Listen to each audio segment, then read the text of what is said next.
Hi, I'm Donna Barnes, author of Giving Up Junk Food Relationships. And in this clip, I'm going to talk about how to increase emotional intimacy, because I think that's something that eludes a lot of people.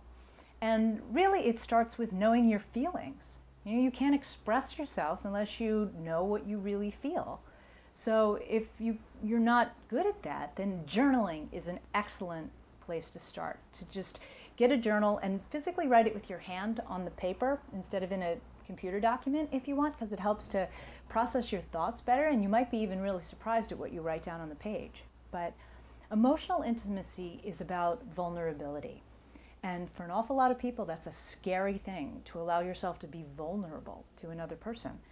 But that's the only way to achieve true love and a really intimate relationship. So if you're open with your feelings and the other person isn't making you feel safe, I mean, I guess that's where it comes from. If you're with a partner who doesn't make you feel safe and comfortable to express your feelings, then it's probably not a good fit for you. And I think that's why a lot of people call, they put their wall up, they call it, because they don't feel safe to be vulnerable in that relationship. And that's a good defense, and that's a good self-protection tactic. But if you're with somebody who's completely capable of emotional intimacy and you're not, then ultimately you're going to destroy that relationship. And unfortunately, that's where opposites attract. I think that frequently somebody who's very open is attracted to somebody who's emotionally unavailable.